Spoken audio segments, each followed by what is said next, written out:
Hey guys, welcome back. Today I am so excited and I hope you are too. What are we going to finally read today? Yes, we're going to get to read the letter that Juno's grandmother sent him. Have you been thinking about the letter? Maybe what it says, maybe what it's all about? I know I have, and I'm very excited today to finally find out what exactly she wrote in that letter.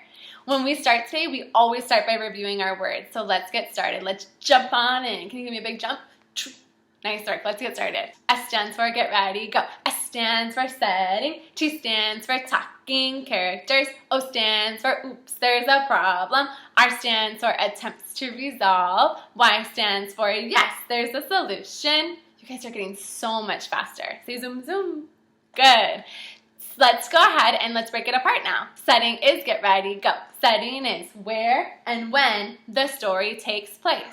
Characters are get ready, go. Characters are the people, animals, or things acting in a story. Problem is get ready, go. Problem is something that the character wants or needs, but they cannot have. An attempt is get ready, go. An attempt is when you try something, but it doesn't work. Solution is get ready, go. Solution is how the problem is solved. Whew! You guys are crushing it! S and T, get ready, go. S and T take place in the beginning. O and R take place in the middle. Y takes place at the end. So if we have this order, why is sequence important? Do you remember what sequence is? Yeah, we know sequence is the order that something happens. We want to make sure that we keep our events in order from the beginning, middle to the end, so that when we retell a story to a friend, they know exactly what our story is about and we don't trick them. Say no way. So what do we include when we retell a story? Yeah, we use our story elements. We include the setting, the talking characters, our oops, there's a problem, our attempts to resolve, and finally our solution. Yesterday, I gave you guys a challenge to include our character's mental state. From now on, we're going to make sure that we include our character's mental state every time we read a story. That's going to help us better understand the story and even what eventually our problem is. Character mental state is what the character's thinking and feeling. Good. Yesterday, we started reading Dear Juno. We were able to figure out our setting, say check. Good job. We were able to give our talking characters, say check. Now that we're in the middle of our story, what two story elements take place in the middle? Yeah, O and R take place in the middle. So today we're looking for our problem, oops, there's a problem, and how our character, Juno, tries to solve his problem, but it doesn't work. Let's get into the story. Ready to read that letter? Let's go. Dear Juno, how are you? I have a new cat to keep me company. I named him Juno after you. He can't help me weed, but the rabbits no longer come to eat my flowers. Grandma. Just like you read it yourself, Juno's father said. I did read it, Juno said. Yes, you did, said his mother. Scholars, I have a question for you. And I see in the picture that rabbit is hopping away. Why don't the rabbits eat the flowers anymore? Why don't the rabbits eat the flowers anymore? Yeah, her cat goes after those bunnies and those rabbits and they don't want to be there anymore. They don't want that cat to eat them. Say no way. At school, Juno showed his class his grandmother's picture and dried flower. His teacher even pinned the letter to the board. All day long, Juno kept peeking at the flower from his grandmother's garden. He didn't have a garden that grew flowers, but he had a swinging tree. Juno looked at the letter pinned to the board. Did his grandmother like getting letters too? Yeah. Yes, Juno thought. She likes getting letters, just like I do. So Juno decided to write one. Scholars, as we were reading, I noticed a change in setting. I'm going to make sure I add that to S because I know S stands for setting. And even though we're now in the middle where O and R happen, I still want to keep track of the setting like a good reader. So now I notice that Juno is at school. He's at school. So I added at school as a where to our setting. And I know at school, when we go to school, we're at school during the day, during the school day. So I added during the day as a time of day for the when. So since we're now in the middle and we're thinking about the problem. I want to know, what is the problem? Problem is, get ready, go. Problem is something that the character wants or needs, but they cannot have. I noticed in the text that we said Juno's mental state yesterday was he was so excited to get that letter, so happy and excited to read it, and showing so much enthusiasm. And today, he's thinking. What is he thinking? What is he thinking? Let's look back in the text. Yeah, I know when I'm looking back in the text, I know the text is the words. I'm looking back in the text. I can use the pictures too, but I'm looking at the text, and I notice that it says that he's kind of thinking inside his head. It says, yes, Juno thought. What was he thinking? Yeah, they're thinking, did his grandmother like getting letters too? Yeah, she likes getting letters just like I do. So Juno decided to write one. So guys, who do you write letters to?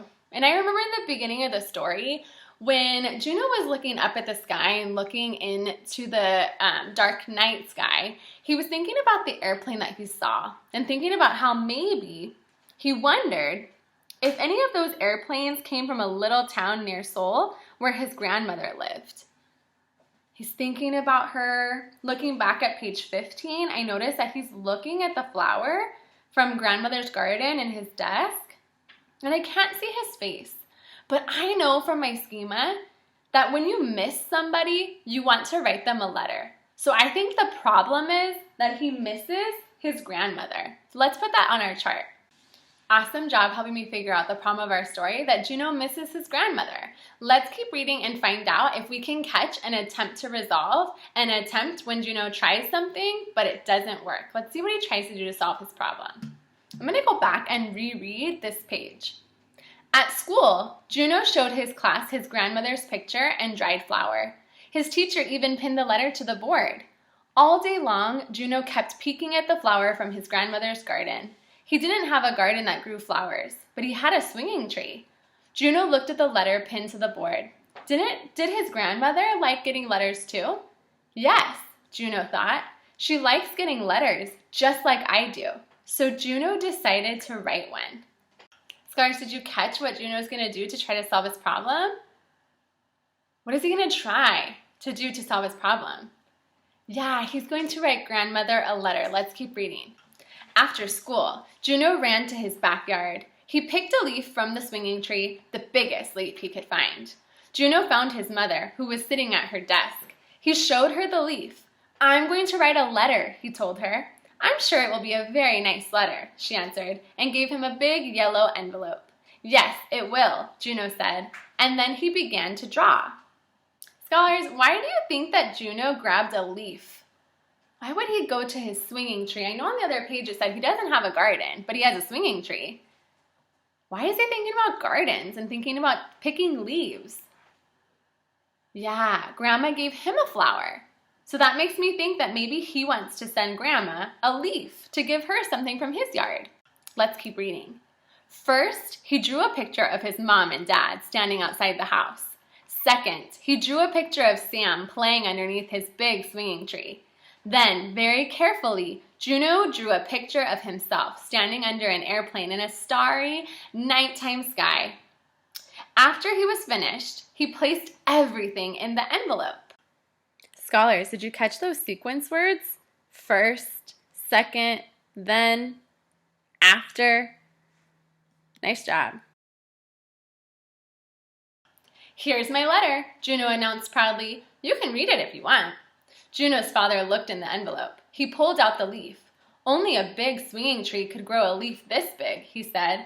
Juno's mother pulled out one of the drawings. What a fine picture, she said. It takes a good artist to say so much with a drawing. Juno's father patted Juno on the head. It's just like a real letter, he said. It is a real letter, Juno said. It certainly is, said his mother. Then they mailed the envelope and waited. So scholars, I know that O and R take place in the middle. What is Juno's attempt to solve his problem? An attempt is, get ready, go.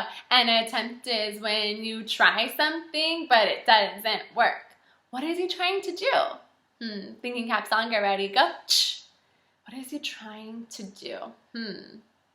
Yeah, he drew her a bunch of pictures and he wrote her a letter. That's just a lot of hard work. Let's add that to our chart.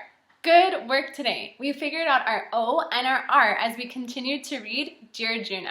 We know O and R take place in the middle. Wonderful job following along with me and answering some tricky questions today. O stands for oops, there's a problem. And our R stands for an attempt to resolve. Attempts to resolve. An attempt is when you try something but it doesn't work. Let's look at our chart together. Awesome job figuring out those attempts to resolve. I know R can be kind of tricky. Say not so tricky. Yeah, not so tricky for you guys.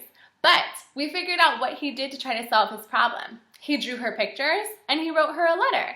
Tomorrow we will get to finish the book. Say, oh yeah. Nice job. We will get to finish the book, find our solution, because I know yes, Y stands for yes, there's a solution. Find our solution and retell our story. Retell. Readers, are you ready? Readers, get ready, go. Readers, retell a story. Tell it again and again. Tell the events in order, beginning, middle, end. That's all for today. I will see you next time. Bye, guys.